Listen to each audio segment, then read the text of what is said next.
Class 10 का question है।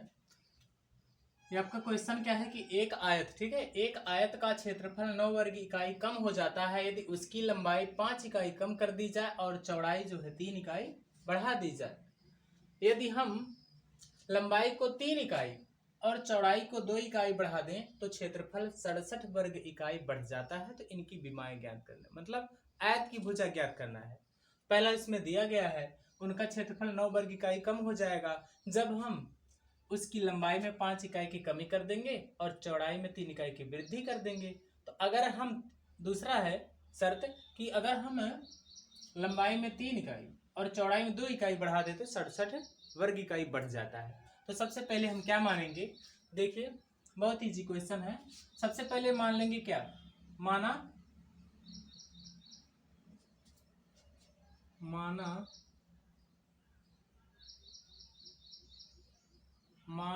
आयत की लंबाई, ऐसे माना आयत की लंबाई। तो आयत की लंबाई क्या मान लेंगे, x इकाई, ठीक है, चूंकि इकाई में दिया है इसलिए मान लेंगे x इकाई। और आयत की चौड़ाई को मान लेंगे, आयत की चौड़ाई क्या मान लेंगे, y इकाई, ठीक है, y इकाई, इसे मान लिया गया है।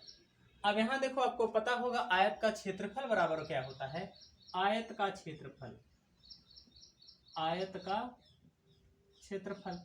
तो आयत का क्षेत्रफल बराबर होगा लंबाई गुणे चौड़ाई। तो ये हो जाएगा एक्स वाई, एक्स गुणे वाई बराबर एक्स वाई। ये क्या होगा, वर्ग इकाई होगा, ठीक है, वर्ग इकाई होगा। अब यहाँ देखिए ही मान रख दीजिए, लंबाई को x माने हैं और चौड़ाई को y माने हैं। तो आयत का क्षेत्रफल लंबाई गुणे चौड़ाई, लंबाई गुणे चौड़ाई, एक्स वाई वर्ग इकाई हो जाएगा।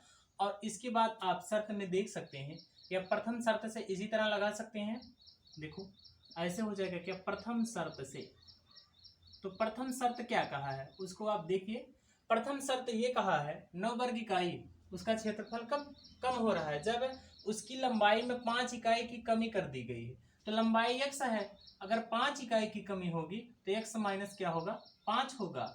और यहाँ पर देखिए गुणे रहेगा और उसकी चौड़ाई क्या, हाँ, यदि हम उसकी लंबाई 5 इकाई कम कर देते हैं और चौड़ाई 3 इकाई बढ़ा देते हैं, y प्लस क्या हो जाएगा 3, तब क्या होता है उसके क्षेत्रफल में 9 वर्ग इकाई की, क्षेत्रफल कितना है एक्स वाई माइनस 9। इस तरह से ये आपका पहला शर्त है। अगर हम उसकी लंबाई में 5 इकाई की कमी कर दें, चौड़ाई में 3 इकाई की वृद्धि कर दें, क्षेत्रफल 9 वर्ग इकाई कम हो जाता है। इसी के साथ देखिए आप यहाँ पर गुणा कर दीजिए, x का गुणा y में कितना होगा, एक्स वाई होगा और फिर प्लस 3 है तो प्लस लगाइए, x का गुणा 3 में करिए तो 3x हो जाएगा। फिर यहाँ देखो माइनस है, माइनस 5 का गुणा y में होगा तो माइनस लिखेंगे, 5 का गुणा y में तो 5y, और ये माइनस और ये प्लस 3 है तो माइनस है होगा, तो 5 3 क्या हो गया 15। तो बराबर इनको सेम ऐसे लिख लीजिए एक्स वाई माइनस 9। अब यहाँ देखो ए एक्स वाई प्लस है, ये भी दोनों कट जाएगा, बचेगा कितना 3x, 3x माइनस कितना बच रहा है, देखो 5y बच रहा है, ठीक है। अब देखो इस पक्ष में -9 है तो ऐसे रख दीजिए -9, और इस पक्ष का जब इस पक्ष में ले जाएंगे -15 को तो यहाँ +15 हो जाएगा। अब ये बचा कितना 3x माइनस कितना 5y, और बराबर कितना हो जाएगा -9 + 15, तो प्लस क्या आ जाएगा 6 आ जाएगा। ये आपका पहला समीकरण प्राप्त हुआ, ठीक। अब इसी के साथ द्वितीय शर्त में देख लेंगे, आपका दूसरा शर्त है द्वितीय शर्त। तो द्वितीय शर्त ये है, देखिए दूसरा शर्त ये है, यदि हम लंबाई को 3 इकाई, ठीक है, और चौड़ाई को 2 इकाई बढ़ा दें। अब लंबाई का मतलब x है तो x प्लस क्या 3 इकाई की वृद्धि और चौड़ाई में 2 इकाई की वृद्धि करने पर उसका क्षेत्रफल 67 वर्ग इकाई बढ़ जा रहा है। कितना, क्षेत्रफल एक्स वाई प्लस क्या लिख देंगे 67, घट रहा तो माइनस, बढ़ रहा तो प्लस। अब यहाँ देखिए गुणा कर दीजिए, x का गुणा y में तो एक्स वाई प्लस है यहाँ 2 ने, तो x का गुणा 2 में तो 2x, 3 का गुणा y में तो प्लस 3y। अब यहाँ प्लस लगा करके 3 दूनी 6 लिख देंगे, बराबर एक्स वाई प्लस 67। इसी तरह से ये फिर कट जाएगा, इसी तरह बचेगा देखिए 2x प्लस कितना 3y, और बराबर में कितना दिया है 67, और इधर जाएगा पक्षांतर होके -6, ये होगा 2x प्लस 3y और बराबर कितना 61। ये आपका क्या दूसरा समीकरण। ठीक, जब दूसरा समीकरण ये आपका प्राप्त हुआ, अब यहाँ हम चाहे प्रतिस्थापन विलोपन से ज्ञात कर सकते हैं समीकरण 1 एवं 2 से। तो समीकरण 1 एवं 2 से आप जो है प्रतिस्थापन ही लगा दीजिए। समीकरण 1 से ऐसे लिख लेंगे, देखिए यहीं पर लिख दे रहे हैं समीकरण 1 से, समीकरण 1 से। तो आपका समीकरण 1 क्या है, समीकरण 1 यही तो है। 3x - 5y बराबर 6 है, तो ऐसे पक्षांतर कर देंगे 3x बराबर, देखिए अब यहाँ 3x बराबर कितना 6, तो बराबर 6 लिखेंगे और यहाँ क्या -5y इस पक्ष में जाएगा तो +5y हो जाएगा। अब यहाँ x बराबर 6 + 5y और बराबर बटे कितना हो गया 3 हो गया। ये आपका तीसरा समीकरण है। ठीक, अब यही x का मान जो है समीकरण 2 में रख दो। x का मान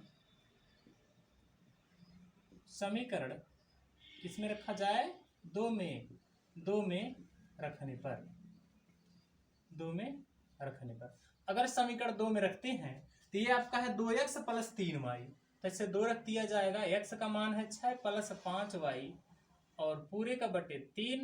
अब यहाँ देखो x का मान हो गया 2x ना + 3y, तो यहाँ रख दो +3y और बराबर कितना होगा 61, तो बराबर 61। अब देखिए क्या करेंगे, ये 2 से 3 तो कट नहीं सकता, इसलिए इसका गुणा यहाँ तक कर दो, फिर इसका बारी बारी से। तो 2 छक कितना होगा 12, 2 छक 12 प्लस 2 बचे 10y।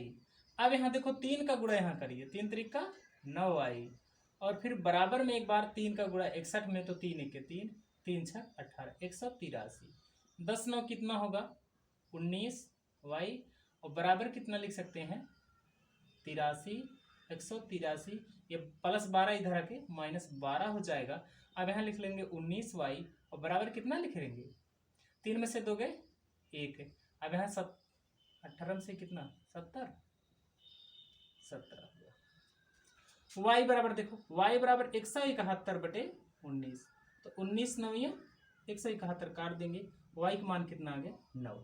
अब यही y का मान देखिए, y का मान कहाँ रख देंगे समीकरण 3 में रखने पर।